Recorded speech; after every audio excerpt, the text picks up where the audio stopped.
Welcome back. Welcome back. It's a Tuesday show. Love being here with you guys.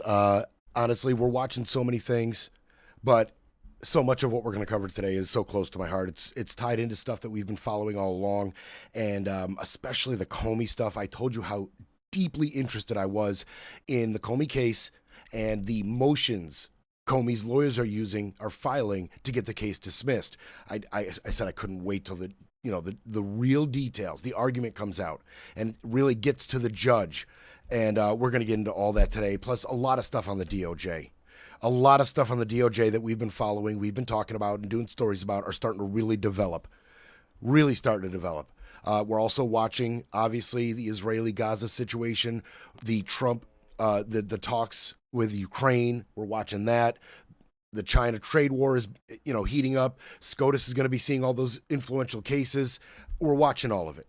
Promise, we're watching all of it as day 21 of the shutdown just rolls right along. Day 21. Remember, 36 is the bigliest, strongest number of all shutdown numbers. That's the one Trump's going for. I promise you that. I'm hearing somewhere between Halloween and Thanksgiving is what the experts are saying. Oh, experts are saying between Halloween and Thanksgiving, said Scotty. I know that's like a month, but Great. Oh, it's going to get to the bigliest. Don't worry. Bigliest, strongest. All right.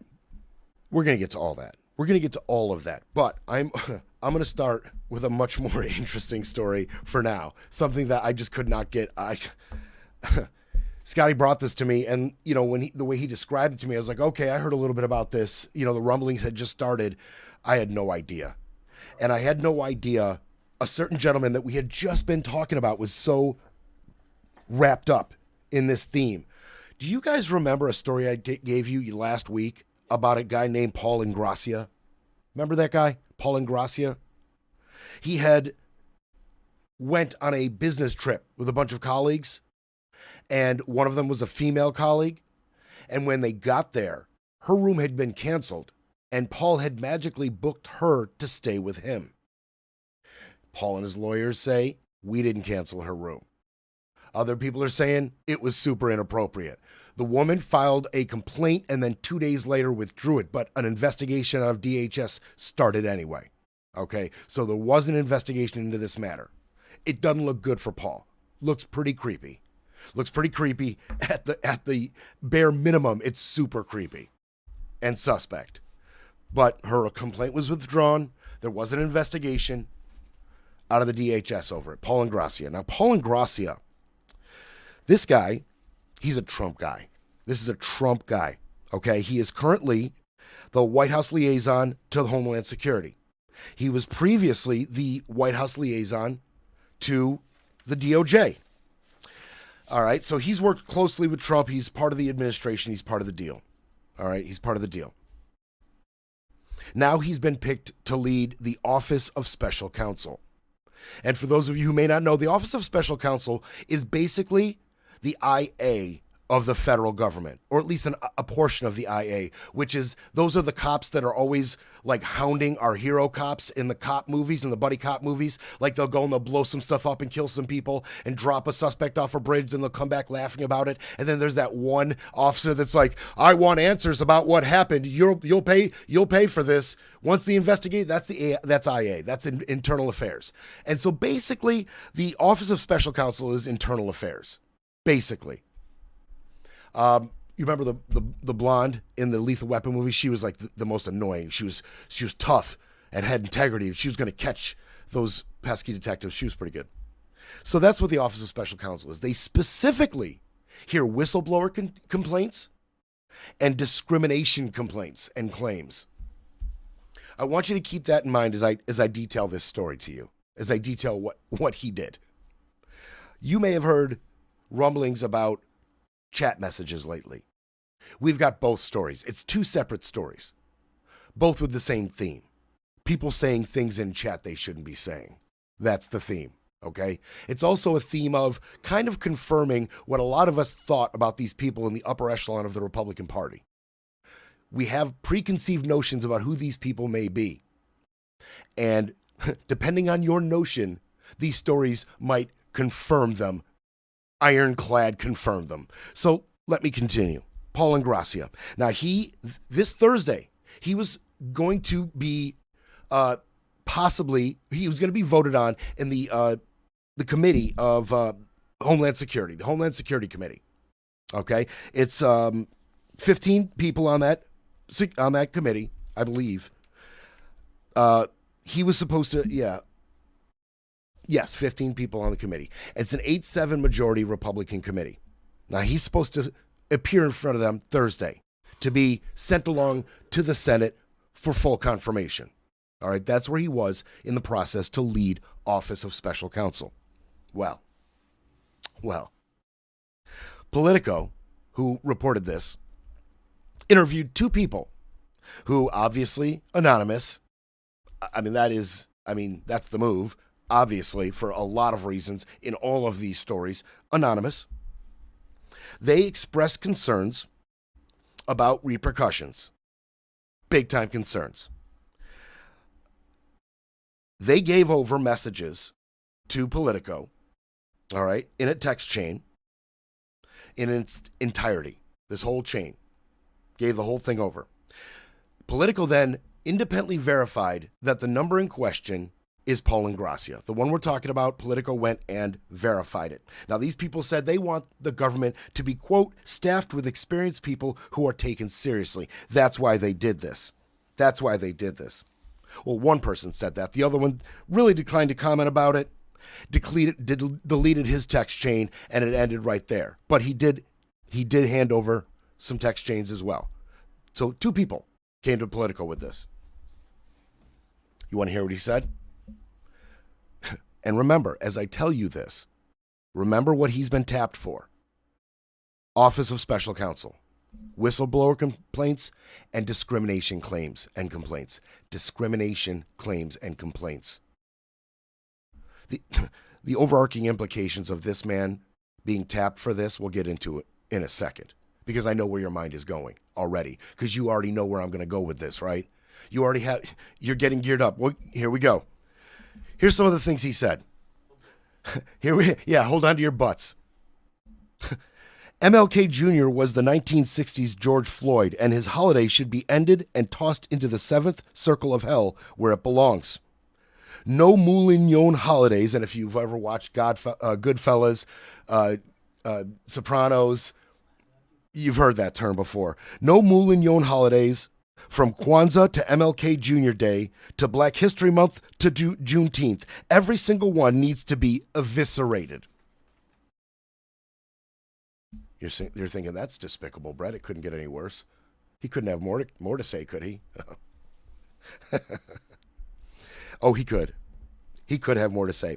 They had a staffer in Georgia. She was an African-American woman, and her job was to do outreach, Republican outreach to minority communities. That was her job. Well, Paul didn't like her much. He suggested she didn't show enough deference to the founding fathers being white. In her outreach methods to the minorities, Paul felt that, quote, she didn't show enough deference to the founding fathers being white. And then somebody responded to him. Paul belongs in the Hitler Youth with Obergruppenführer Steve Bannon. Obergruppenführer. That's the term. Obergruppenführer Steve Bannon. And that refers to a paramilitary rank within the Nazi army. And then Paul responded to that. I do have a Nazi streak in me from time to time. I'll admit it.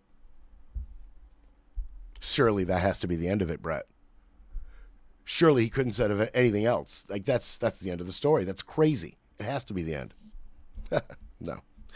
Here's some other things that Ingrassia said. Never trust a Chinaman or an Indian. Never. And he was talking about Vivek Ramaswamy, who was a Republican nominee for president. Remember him? That he was talking about him in the chats, and that's what he said. A little while after that, when discussing why do Democrats like to make black people the victims, they were discussing this over this very important topic. This had to have answers. They were discussing it. They were working it out. And Paul said, blacks behave that way. That's their natural state. You can't change them. Proof, all of Africa is a bleep hole and will always be that way.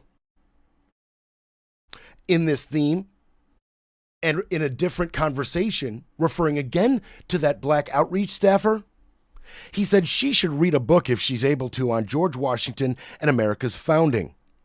And somebody responded to that, Paul, you are coming across as a white nationalist, which is beneficial to nobody. And Paul responded, defending our foundation isn't white nationalist. And somebody responded to that, saying Ingracia reflexively went to saying whites built the country. And Paul said they did. They did. He then shared an image of George Washington, John Adams, and Alexander Hamilton in the chat and said, we should celebrate white men and Western civilization, and I will never back down from that. To which somebody responded, he was coming across with a tinge of racism. And then a third jumped in and said, he sounded like a scumbag. And then Paul responded, nah, it's fine. Don't be a boomer. I don't mind being a scumbag from time to time. Again, as I continue, don't forget, Office of Special Counsel. He hears the discrimination claims. It's basically HR. It's HR. It's IA. It's HR. It's HR. This is their HR manager. If I don't laugh, I'll cry. This is insane. And don't forget, special liaison in 2 specific and different positions within this White House, and now tapped for a further ascent within the Republican Party.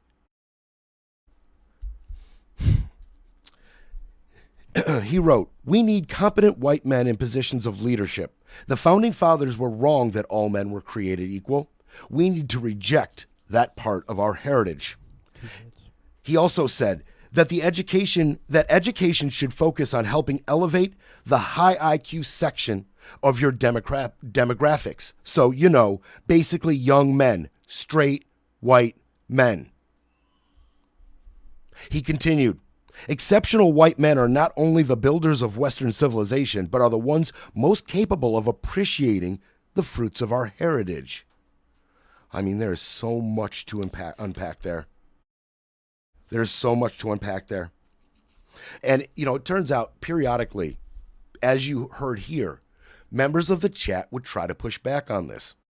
They would try to push back. Some of them even tried to tell him, look, you're putting this in a chat with all of us. This type of rhetoric won't help you succeed in the Trump administration. Oh, how wrong they were. Oh, how wrong they were. It is quite the opposite, as it's this type of philosophy that has propelled his rise in Trump's administration. To these people, one time, some influential people that were in this try to tell him, this isn't how you should be acting. And to one of them, he said, bleep you, look at me. I can write a Substack and get it posted by the president. Who are you to talk to me? That sounds like a top Trump official right there. That is what they sound like. That is what they sound like. For sure. John Thune, when asked if this nomination should be pulled, he said, I think so. He's not going to pass. Rick Scott, Skeletor, came out and said, I don't plan on voting for him. Rand Paul, he minced words. It's not going to happen. Joni Ernst did not say she opposed Gracia's nomination, but said that he's going to have a lot of explaining to do. And we're going to have to hear from him. But I'm sorry, he's got an uphill battle. Only Tom Tillis was actually willing to come out and address what the issue was. He said he would oppose his nomination based on previous comments about January 6th and a number of other things. So he's not going to make it. But that's Trump's pick. Now, I pose this question to you. Do you think Trump's going to hear about this and go, what? Paul said what? Oh my God. Or do you think Trump thought it was hilarious to put Paul Ingracia, knowing exactly who he is, at the head of this office? Which one do you think it is? It's time for a quick break. Then we break some more. You're listening to Brett Breaks Things.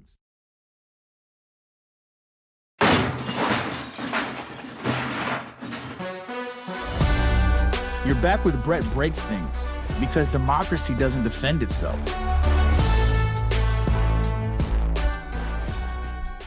Did you think about the question I asked you?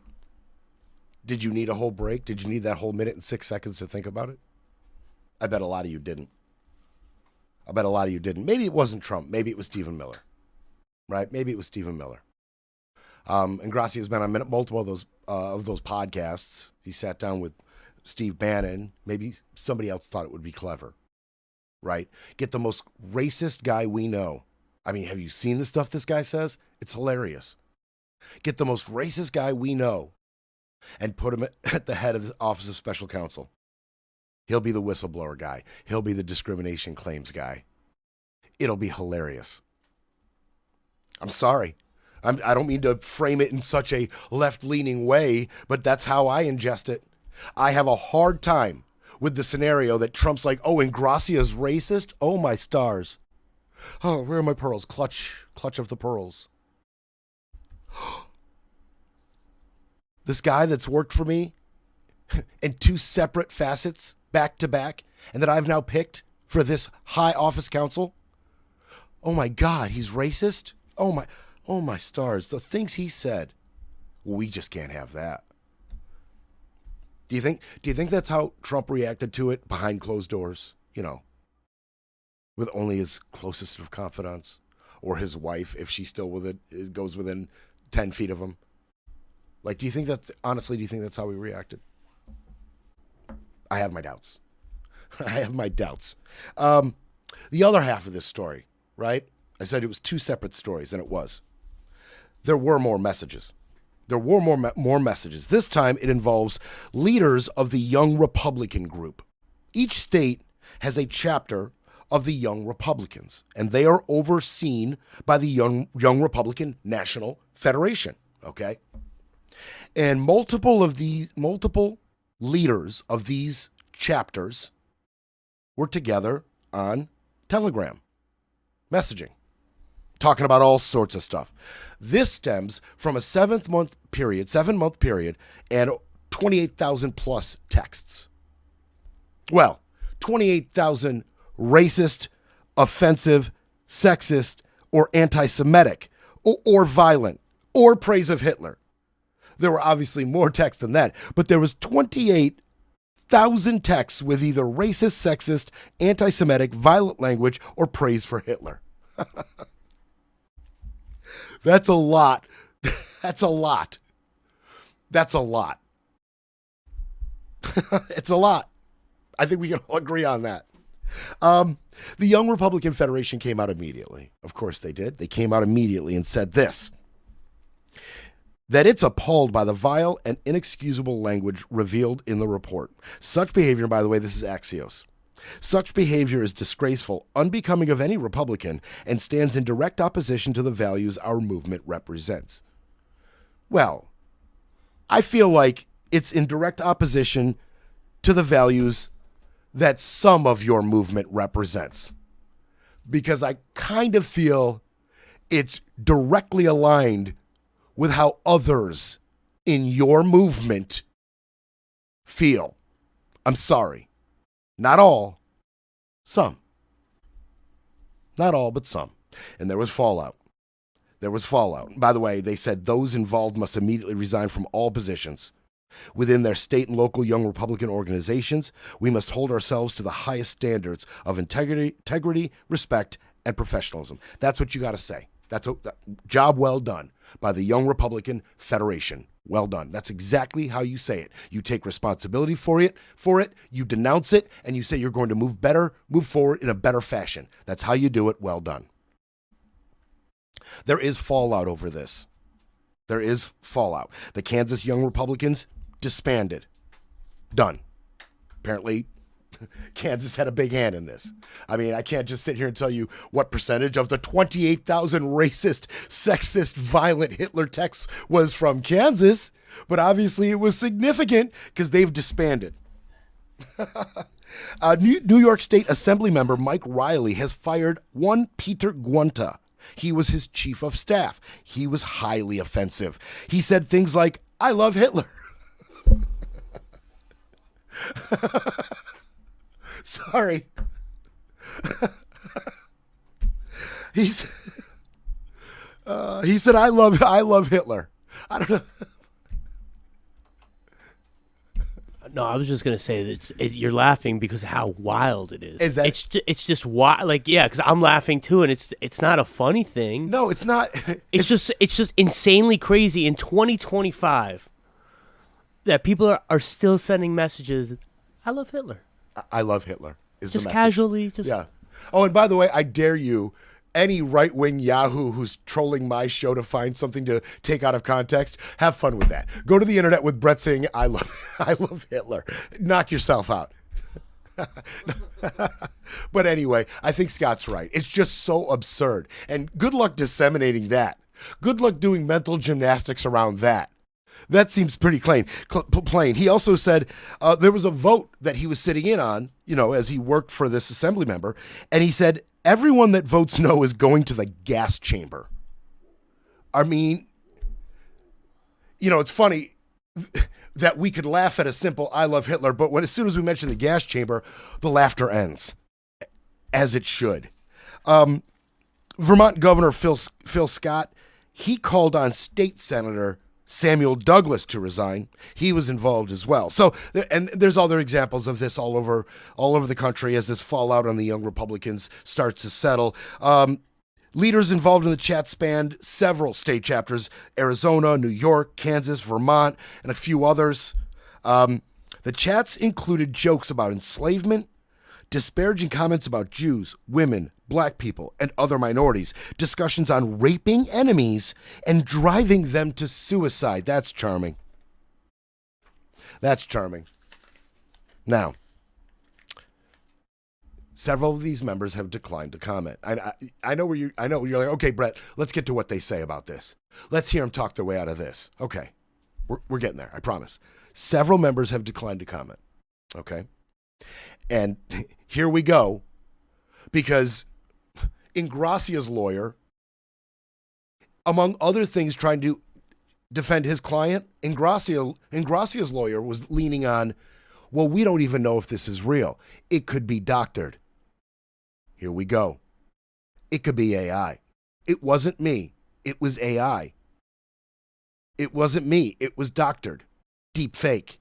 Here we go. That's what Ingracia's lawyer was saying. And here we go. Several are placing blame on how the messages were obtained and altered. It wasn't me. I didn't say it. I didn't do it. Your eyes are lying to you. Your ears are lying to you. You can't listen. You can't go by what your eyes and your ears are telling you. You have to go by what we are telling you. It was AI. That wasn't me. Now, some did apologize for the chats, including Mr. Guinta. Some did apologize. Guinta said, I am so sorry for those offended by the insensitive and inexcusable language found within more than 28,000 messages of a private group chat that I created during my campaign to lead the Young Republicans. Oops. Oh, it's yours. It was Mr. Guinta's text chain. He says, while I take complete responsibility, here we go, I have no way of verifying their accuracy and am deeply concerned that the message logs in question may have been deceptively doctored. Wasn't me. Even though he takes complete responsibility, it may not have been me. Oh, okay, Mr. Guinta. And New York in particular, some people said some things in New York. Now, Bobby Walker, the current leader of the New York State Republicans, he thinks that portions of the chat may have been altered, taken out of context, or otherwise manipulated. He's down for his boys. He's going to ride or die. He's going down with them. He's defending them all the way. He said the private exchanges were obtained and released in a way clearly intended to inflict harm. Well, you're not going to release them. What are you talking about in a way to inflict harm? Any harm that is inflicted by these text chains, you inflicted it. You inflicted it. The harm to your career, that was you. The harm to people's feelings, minorities' feelings, that was you as well. So I'm not sure how releasing the texts inflicted the harm. You inflicted the harm. Nice wording there. Well done, Mr. Young Republican leader out of New York, Bobby Walker. That's a scumbag. Elise Stefanik, rep out of New York, said, absolutely appalled to learn about the alleged comments made by the leaders of the New York State Young Republicans.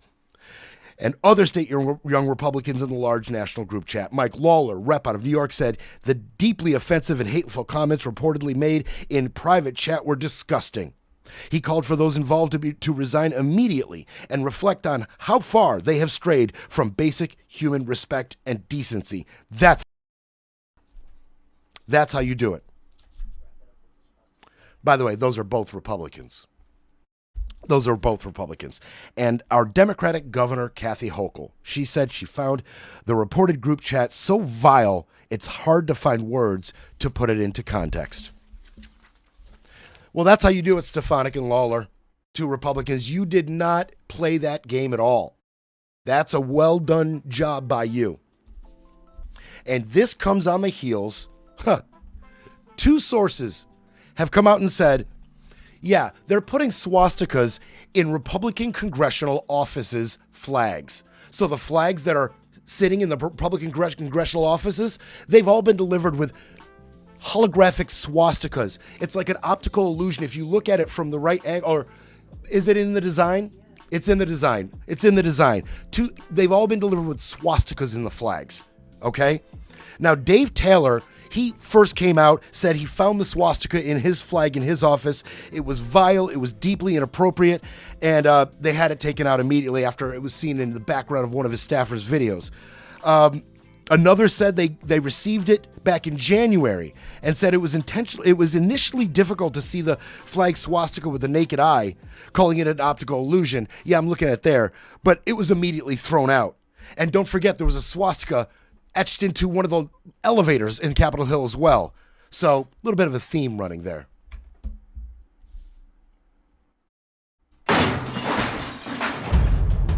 We'll be back to break it all down. You're listening to Brett Breaks Things.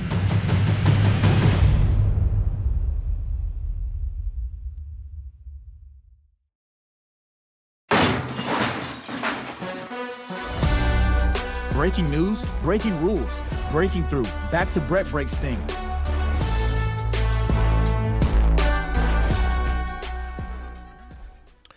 You know, this whole text messaging, message chain,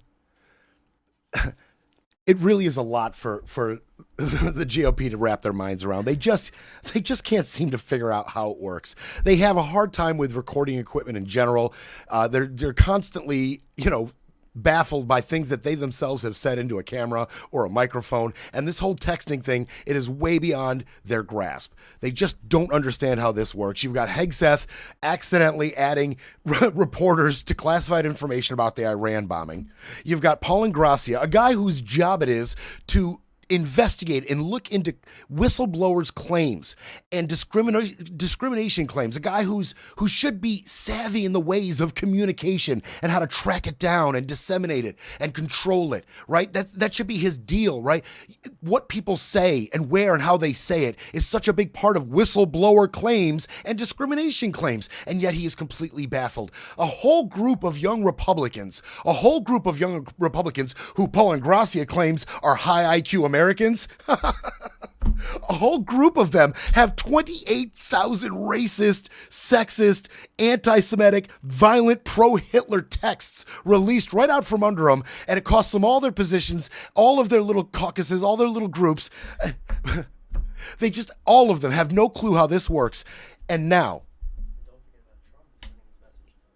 oh, of course. I mean, obviously Trump. Oh, yeah, that's right, Scotty. And even the reporting out of, I believe it was Axios, had said, it might have been Axios. Don't hold me to that, but I believe it was the Axios reporting that said, yeah, he 100% most definitely meant to send the indict them now text to Pam directly, which is in violation of 5 or 6 different clauses in the Constitution and definitely grounds for an impeachment should it be found true and find somebody who will impeach him.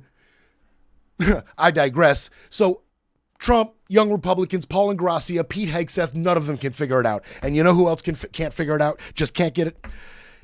Lindsey Halligan. Oh, sweet Lindsey.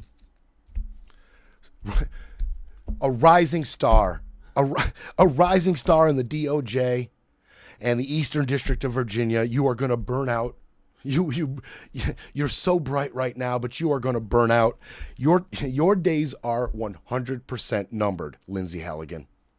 100% your days are numbered. On a number of fronts, your job is in peril. But you have added more fuel. Lindsey Halligan contacted one Anna Bauer. She is a reporter. All right? On the heels of Letitia James's indictment, there was a New York Times article, and it kind of laid out the nature of how Lindsey was put in the position after Eric Siebert, well, technically after Mary McCleary, how the case came about, who would and would not take part in it, how Miss Halligan had to present the case by herself, highly unusual, to the grand jury, and some of the details, okay? All in this New York Times report. Well, this Anna Bauer, she went and she retweeted the report.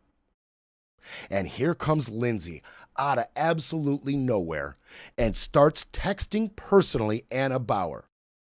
Nothing formal, nothing, hey, Anna, I'd like to talk to you about what you're reporting off the record. No. She just texts her, hey, I want to talk to you. And the text begins with Lindsey very upset with Anna Bauer for being so confident as to retweet this New York Times story with so many inaccuracies and falsehoods all over it.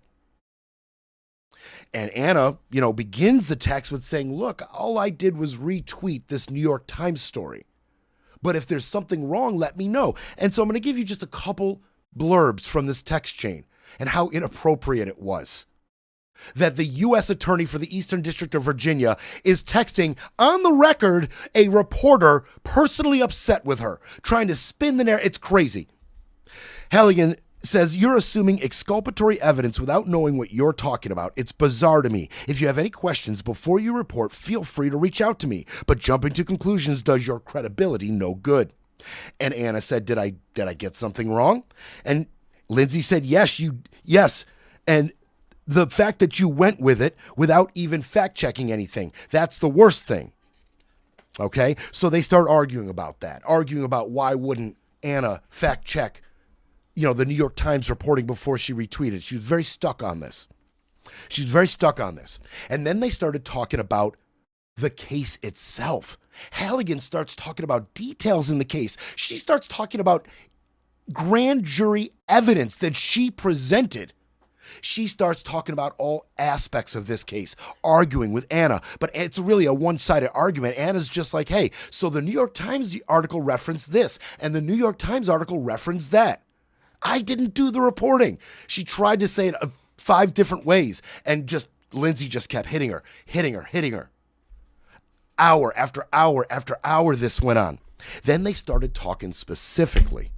And here's what's so highly unusual. Specific details of the grand jury evidence. She starts talking about the Norfolk property, which is the crux of the Letitia James case. The prosecutors in that case are trying to say Letitia James rented out a property that she said would be a home. Very simple. You said this was going to be your property, your primary home. Instead, you rented it out. Letitia says, no, my family member lived there, and I didn't collect rent from her. The prosecutor's office is saying, we've got detailed reports of you collecting anywhere between $1,000 and $5,000 in rent. Well, that's exactly what Lindsey starts to detail to Anna. And Anna's saying, look, here's the reporting. And even Anna's trying to explain that she's just going by what you're now telling me and what the New York Times has reported. She said, I read the New York Times report as saying that Nakia testified that she lived in the house for years without paying rent, though the indictment says there were thousands of dollars of rent paid. I don't see that as inconsistent with her testimony as reported by the New York Times. James's ethics disclosures report between $1,000 and $5,000 in rent back in 2020 before Nakia moved in. But after that, she didn't disclose additional rental income. I'm still not sure I understand what's incorrect about the New York Times account or my summary of it. To which Lindsey replied, you're biased. Your reporting isn't accurate. Boy, she is so She is so perfect for this administration. It's too bad she's not going to last any longer. She is so perfect for this administration. She says, Anna, you're biased. Your reporting isn't accurate. I'm the one handling the case, and I'm telling you that. If you want to twist and torture the facts to fit your narrative, there's nothing I can do. Waste to even give you a heads up. She's acting like she did the reporter a favor by contacting her and letting her know just how wrong she is. And Anna said again, I'm happy to correct it, but I can't do so without a sense of what I supposedly did wrong. And Lindsey said, continue to do what you have been, and you'll be completely discredited when the evidence comes out. And Anna said, what was the purpose of reaching out to me in the first place? If not to open a line of communication, was it just to insult me? And Lindsey said, no, it was for you to get it correct, which you refused to do. And this reporter talked about it.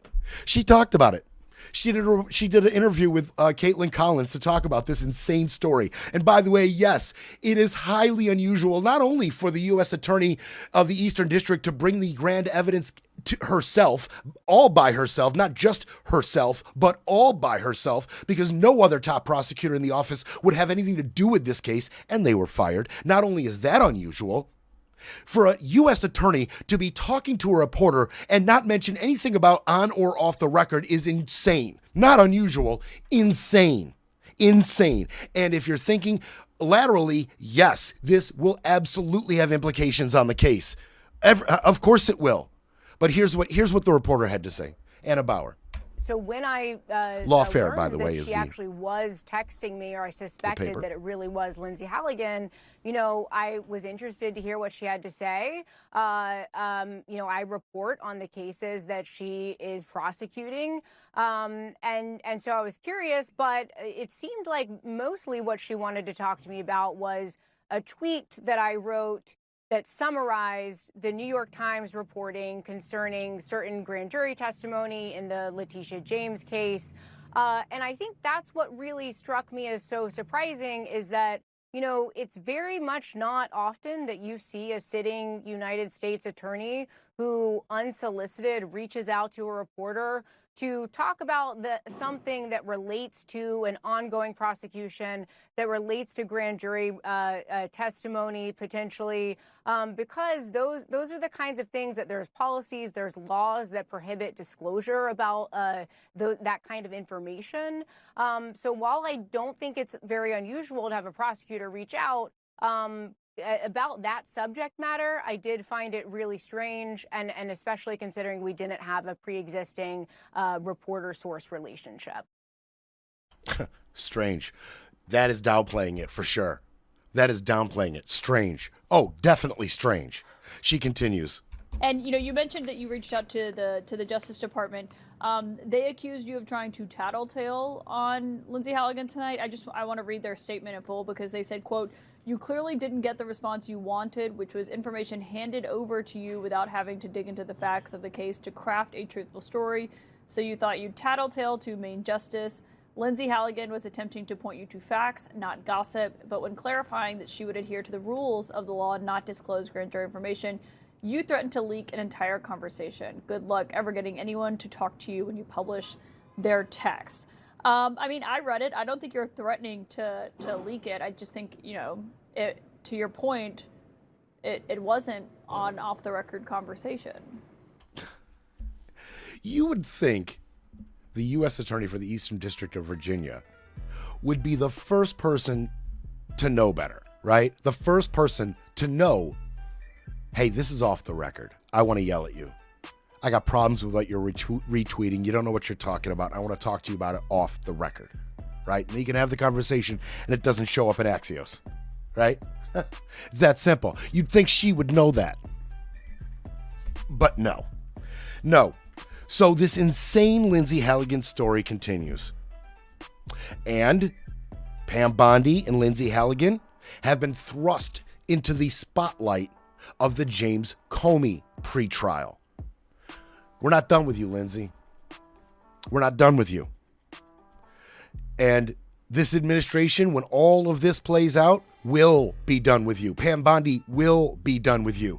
You are not long for this position at the U.S. Attorney for the Eastern District of Virginia. You are not long for this position. I promise you, Lindsey. Breaking politics, breaking narratives, breaking news. But first, we need a coffee break.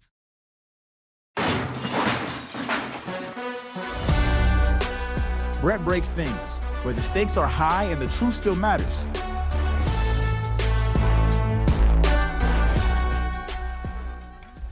Oh, Lindsey.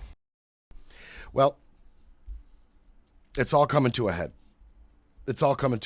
Now, she went ahead with the Comey indictment, and how that's laid out is one half of what the Comey legal team is pointing to get this case thrown out. It's two-pronged. It's two motions. One, they lay out the timeline of events. Siebert not finding enough evidence. Him being fired, then walking away. I'm not going to challenge this. Siebert gone. Maggie McCleary in for a handful of days. Doesn't even comment about the case. She was interim for 120 days. She lasted a few. She was immediately fired. And Lindsey Halligan was then appointed by Pam Bondi. So Pam Bondi appointed McCleary. Then Pam Bondi fired her and appointed Halligan just days later. Halligan then took the evidence that Siebert said was not enough and indicted Comey. That was all part of the plan. All part of the plan. And when you lay out that plan, that is the first half of these two motions. That is the first of these two motions. Vindictive prosecution motion. His lawyers say because of the personal spite and because Mr. Comey has frequently criticized the president for his conduct in office, bedrock principles of due process and equal protection have long ensured that government officials may not use courts to punish and imprison their perceived personal and political enemies. But that is exactly what has happened here. Now, in terms of this, traditionally, the motions for vindictive prosecution are really hard to win. It's really tough. They have to prove that, the defendants, were prosecuted because of displayed animus. And that animus was against something that they were constitutionally protected to do. All right. So it has to be proven that there was animus, and animus towards something Comey is protected constitutionally for. Okay. And their lawyers are saying, yeah, he made this easy for us with his constant attacks against Comey and his inability to stay silent about the case. Okay. And by the way, one of those constitutional protected rights that Comey exercised, you're thinking about it, it's the 8647 in shells at the beach. That is a First Amendment right. Trump is vindictively prosecuting him for posts like that and other things he said. Comey's team says, over and over, Mr. Trump has declared that Mr. Comey should be prosecuted and has referred to him at times as a leaker, a liar, an untruthful slimeball, a corrupt piece of garbage, and a weasel who should be put in jail. But they say the smoking gun? Yeah, it was the order to Miss Bondi, prosecute him now. He is guilty as hell. Prosecute him now. They're saying that's the smoking gun. That's the smoking gun.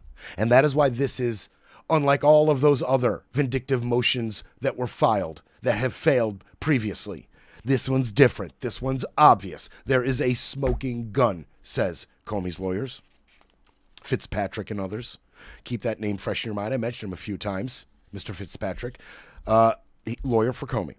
Now, as far as Miss Halligan goes, like I said, Siebert out. Maggie McCleary in for a short period of time, appointed by Pam Bondi. Pam Bondi then fires her and installs Lindsey Halligan, awaiting confirmation by the Senate. Another interim, back-to-back interim appointments by Miss Bondi. Well, that is what Comey's lawyers are claiming illegal, unconstitutional. She can't do it. They're saying it inherently makes the interim position meaningless and takes Congress completely out of the equation. If the AG can, and they're right. Think about it. If the AG can just, however long into an interim appointment they want, just fire this person and install a new interim, they can do this indefinitely if they allow this to stand. If this is found to be constitutionally sound, they can just fire who they want in the interim position whenever they want within that 120 days and install a new one. No Senate confirmation. Take the judges right out of it. Just the AG constantly recycling the position. And it makes the whole interim process meaningless. Cuts out Congress completely, is what the lawyers are arguing. Sounds pretty good to me, actually. They said if the Attorney General can make back-to-back sequential appointments of the interim U.S. attorneys, they wrote, the 120-day period would be rendered meaningless, and the Attorney General could indefinitely evade the alternate procedures that Congress mandates. Now, you want to feel good about this? I mean, those arguments make me feel good. They seem pretty sound to me. I'm not a constitutional lawyer. Obviously, if you're a big fan of the show, you know that by now. But the Halligan thing makes sense to me. And as far as the vindictive prosecution, that seems to be an absolute no-brainer. But it's all about the judge, right? It's all about the judge. Well, here's the feel-good. This guy, Judge Nachmanov, he's a Biden appointee. Now, that doesn't mean he's definitely going to throw the case out, him being a Biden appointee, but it does mean at least it's not some wacko, far-right, tribal Republican judge. I'm not saying he's definitely not a far-left, wacko, Trump-hating Democrat judge. I'm not saying he's not. I don't know much about this guy, but I'm saying at least he's not the former. At least he's not the former. Let's just assume he's just a judge who believes in the rule of law and has at least a little bit of integrity. Let's all go with that for now and see what he rules. And if he rules against these motions, let's see what he has to say and how much sense it makes, how reasonable it is. And if he grants these motions, let's examine what he says about that. Let's just take it face value. But Judge Nachmanov, he is a Biden appointee. So keep that in mind. When I think about the overall context, I feel like Comey's got a great chance. He's got a great chance. And man, don't forget, if that motion on Halligan's legality at that appointment, if that motion is granted and the judge says, yeah, she should have never been there, that's it for the Letitia James case. That's it. And don't forget, the DOJ was so quick to come out and say, whoa, Lindsey, you're a mad dog. We okayed the Comey indictment, but this whole Letitia James indictment, it's a little premature. We didn't even see that coming, remember? They ran as fast as they could to the media to tell them, hey, we didn't know this was coming down. Todd, did you know?